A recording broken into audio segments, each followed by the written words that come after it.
ANM ನ್ಯೂಸ್ಗೆ ಸ್ವಾಗತ. ಅನ್ನಭಾಗ್ಯ ಅಕ್ಕಿಯ ಕಾಳಸಂತೆ ಪ್ರಕರಣ, ಸಚಿವರ ಆಯುಕ್ತರ ಆದೇಶಕ್ಕೂ ಬೆಲೆ ಇಲ್ಲ. ಚಿಂತಾಮಣಿ ನಗರದ ಚೇಳೂರು ರಸ್ತೆಯ ಎಪಿಎಂಸಿ ಮಾರುಕಟ್ಟೆ ಬಳಿ ಇರುವ ಖಾಸಗಿ ಗೋದಾಮೊಂದರಲ್ಲಿ ಅನ್ನಭಾಗ್ಯ ಅಕ್ಕಿಯನ್ನು ಅಕ್ರಮವಾಗಿ ದಾಸ್ತಾನು ಮಾಡುತ್ತಿದ್ದನ್ನು ನಿವೃತ್ತ ಸೈನಿಕ ಹಿಡಿದು ಸಚಿವರು ಆಹಾರ ಇಲಾಖೆಯ ಆಯುಕ್ತರ ಗಮನಕ್ಕೆ ತಂದಿದ್ದು, ಅವರು ಜಿಲ್ಲಾ ಮಟ್ಟದ ಅಧಿಕಾರಿಗಳ ಗಮನಕ್ಕೆ ತಂದರೆ ಜಿಲ್ಲಾ ಮಟ್ಟದ ಅಧಿಕಾರಿಗಳು ಮತ್ತು ಸ್ಥಳೀಯ ಅಧಿಕಾರಿಗಳು ಮಾತ್ರ ಸಚಿವರ ಮತ್ತು ಆಯುಕ್ತರ ಆದೇಶಕ್ಕೂ ಬೆಲೆ ಇಲ್ಲದೆ ಕಾಳಸಂತೆಕೋರರ ಪರವಾಗಿ ನಿಂತಿರುವ ಬಗ್ಗೆ ನಿವೃತ್ತ ಸೈನಿಕ ಮತ್ತು ಜಿಲ್ಲಾ ಗ್ರಾಹಕ ಪರಿಷತ್ ತೀವ್ರವಾಗಿ ಅಸಮಾಧಾನ ವ್ಯಕ್ತಪಡಿಸಿದೆ.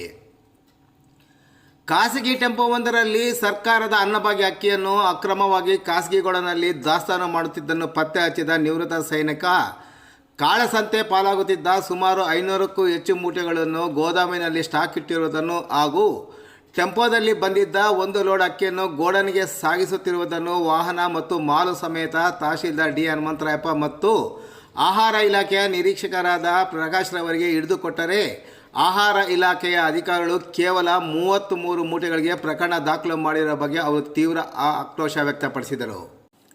ಅನ್ನಭಾಗ್ಯ ಅಕ್ಕಿ ನಗರದ ಹೊರವಲಯದ ಮುರುಗಮಲ ರಸ್ತೆಯಲ್ಲಿರುವ ಕಾಗ್ತಿ ಗ್ರಾಮದ ನಾಗರಿಕ ಸರಬರಾಜು ನಿಗಮ ನಿಯಮಿತದ ಸಗಟು ಮಳಿಗೆಯಲ್ಲಿ ಇರಬೇಕು, ಇಲ್ಲವೇ ನ್ಯಾಯಬೆಲೆ ಅಂಗಡಿ ಅಥವಾ ಅಂಗನವಾಡಿ ಕೇಂದ್ರಗಳಲ್ಲಿರಬೇಕು. 100 ಮೂಟೆ ಅನ್ನಭಾಗ್ಯ ಅಕ್ಕಿ ಖಾಸಗಿ ಗೋದಾಮಿಗೆ ಎಲ್ಲಿಂದ ಬಂತು ಎಂದು ಪ್ರಶ್ನಿಸಿರುವ ಅವರು, ಅನ್ನಭಾಗ್ಯ ಅಕ್ಕಿಯನ್ನು ಖಾಸಗಿ ಗೋದಾಮಿನಲ್ಲಿ ದಾಸ್ತಾನು ಮಾಡುತ್ತಿರುವುದನ್ನು ತಹಶೀಲ್ದಾರ್ ಮತ್ತು ಆಹಾರ ಇಲಾಖೆ ಅಧಿಕಾರಿಗಳಿಗೆ ವಾಹನ ಮಾಲು ಸಮೇತ ಹಿಡಿದುಕೊಟ್ಟರೆ, ಅಧಿಕಾರಿಗಳು ಗೋದಾಮನ್ನು ತಪಾಸಣೆ ಮಾಡಿದವರು ಗೋದಾಮಿನಲ್ಲಿ 100 ಮೂಟೆ ಅನ್ನಭಾಗ್ಯ ಅಕ್ಕಿ ಇದ್ದರೂ ಅದಕ್ಕೆ ಬೀಗ ಜಡೆಯದೆ ವಾಹನದಲ್ಲಿದ್ದ 100 ಮೂಟೆಗಳನ್ನು ಗೋಡನಿಗೆ ಇಳಿಸಿದ ನಂತರ ಕೇವಲ 33 ಮೂಟೆಗಳು ಮತ್ತು ವಾಹನ ಮಾತ್ರ ವಶಕ್ಕೆ ಪಡೆದುಕೊಳ್ಳುವ ಮೂಲಕ ಪೊಲೀಸರಿಗೆ ದೂರು ನೀಡಿರುವುದನ್ನು ಕಂಡರೆ ಅಧಿಕಾರಿಗಳು ಕಾಳಸಂತೆಕೋರರ ಪರವಾಗಿ ನಿಂತಿರುವುದೇ ಸಾಕ್ಷಿಯಾಗಿದೆ ಎಂದು ಅವರು ವಿವರಿಸಿದರು. ನಾಗರಿಕ ಸರಬರಾಜು ನಿಗಮ ನಿಯಮಿತ ಸಗಟು ಮಳಿಗೆಗೆ ಪ್ರತಿದಿನ 100 ವಾಹನಗಳು ಬಂದು ವಿವಿಧ ನ್ಯಾಯಬೆಲೆ ಅಂಗಡಿಗಳಿಗೆ ಆಹಾರ ಧಾನ್ಯಗಳನ್ನು ಹೊತ್ತುಕೊಂಡು ಬಂದು ಹೋಗುತ್ತವೆ.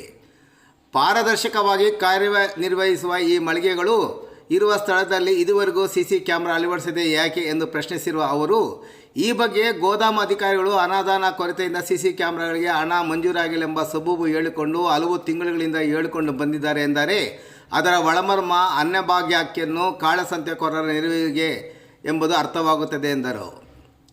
ಸಾಮಾಜಿಕ ಜಾಲತಾಣದ ಮೂಲಕ ಸಚಿವರ ಗಮನಕ್ಕೆ ಈ ಪ್ರಕರಣ ತಂದರೆ ಅವರು ಅಭಿನಂದನೆ ಸಲ್ಲಿಸಿ ಆಹಾರ ಇಲಾಖೆ ಆಯುಕ್ತರಿಗೆ ಆದೇಶಿಸಿದ್ದಾಗಿ ತಿಳಿಸಿದ್ದಾರೆ. ಆಯುಕ್ತರ ಗಮನಕ್ಕೆ ತಂದಾಗ ಅವರು ಸಹ ಜಿಲ್ಲಾ ಆಹಾರ ಮತ್ತು ನಾಗರಿಕ ಸರಬರಾಜು ಇಲಾಖೆ ಉಪನಿರ್ದೇಶಕರ ಗಮನಕ್ಕೆ ತರುವುದಾಗಿ ಹೇಳಿದ್ದಾರೆ. ಆಯುಕ್ತರ ಆದೇಶದ ಮೇರೆಗೆ ಇಂದು ಚಿಂತಾಮಣಿಗೆ ಭೇಟಿ ನೀಡಿದ ಜಿಲ್ಲಾ ಆಹಾರ ಮತ್ತು ನಾಗರಿಕ ಸರಬರಾಜು ಇಲಾಖೆಯ ಉಪನಿರ್ದೇಶಕರಾದ ಸವಿತಾರವರು ತಹಶೀಲ್ದಾರ್ ಕಚೇರಿಯಲ್ಲಿ ಅಧಿಕಾರಿಗಳ ಬಳಿ ವಿಚಾರಣೆ ನಡೆಸಿದ ನಂತರ ಸಗಟು ಮಳಿಗೆಗೆ ಭೇಟಿ ನೀಡಿ ಪರಿಶೀಲನೆ ನಡೆಸಿ ದಾಸ್ತಾನು ಸರಿಯಾಗಿದೆ ಎಂದಿದ್ದಾರೆ. ಆದರೆ ಖಾಸಗಿ ಗೋಡನಿಗೆ ಬಂದಿರುವ ಅನ್ನಭಾಗ್ಯ ಅಕ್ಕಿ ಎಲ್ಲಿಂದ ಬಂತು ಎಂಬ ಪ್ರಶ್ನೆಗೆ ಅವರಿಂದ ಸಿಕ್ಕ ಉತ್ತರ, ಆ ಬಗ್ಗೆ ಪತ್ತೆ ಮಾಡಬೇಕಾಗಿದೆ ಎಂಬ ಉತ್ತರ ಸಿಕ್ಕಿತು. ಅನ್ನಭಾಗ್ಯ ಅಕ್ಕಿ ಸರ್ಕಾರದ ಆದೇಶದಂತೆ ಸಗಟು ಮಳಿಗೆಯಲ್ಲಿ ಇರಬೇಕು, ಇಲ್ಲವೇ ನ್ಯಾಯಬೆಲೆ ಅಂಗಡಿಯಲ್ಲಿರಬೇಕು, ಇಲ್ಲವಾದರೆ ಸರ್ಕಾರ ನಿಗದಿಪಡಿಸಿದ ಗೋದಾಮಿನಲ್ಲಿ ಇರಬೇಕು. ಅದು ಬಿಟ್ಟು ಖಾಸಗಿ ಗೋದಾಮಿನಲ್ಲಿ 100 ಮೂಟೆ ಅನ್ನಭಾಗ್ಯ ಅಕ್ಕಿ ಖಾಸಗಿ ಗೋದಾಮಿಗೆ ಎಲ್ಲಿಂದ ಬಂತು ಎಂಬುದು ಯಕ್ಷ ಪ್ರಶ್ನೆಯಾಗಿದೆ. ಗೋಡನ್ ಮತ್ತು ವಾಹನದಲ್ಲಿ 100 ಮೂಟೆಗಳು ಇದ್ದರೂ ಕೇವಲ 33 ಮೂಟೆಗಳು ಎಂದು ಹೇಳಿದ್ದಾರೆ. ದಾಸ್ತಾನು ಇರುವುದು ಕಣ್ಣಾರೆ ಕಂಡ ತಹಶೀಲ್ದಾರ್ ಅವರು ಅದನ್ನು ತಪಾಸಣೆ ಮಾಡುತ್ತಿರುವ ಚಿತ್ರಗಳನ್ನು ಬಿಡುಗಡೆ ಮಾಡಿರುವ ನಿವೃತ್ತ ಸೈನಿಕ ಮತ್ತು ಜಿಲ್ಲಾ ಗ್ರಾಹಕ ಪರಿಷತ್ನವರು ಇದಕ್ಕೆ ಏನು ಉತ್ತರ ನೀಡುತ್ತಾರೆ ಎಂಬುದನ್ನು ಕಾದು ನೋಡಬೇಕೆಂದ ಅವರು, ಈ ಬಗ್ಗೆ ನಾವುಗಳು ಕಾನೂನು ರೀತಿ ಹೋರಾಟ ನಡೆಸುವುದಾಗಿ ಸಹ ಹೇಳಿದ್ದಾರೆ.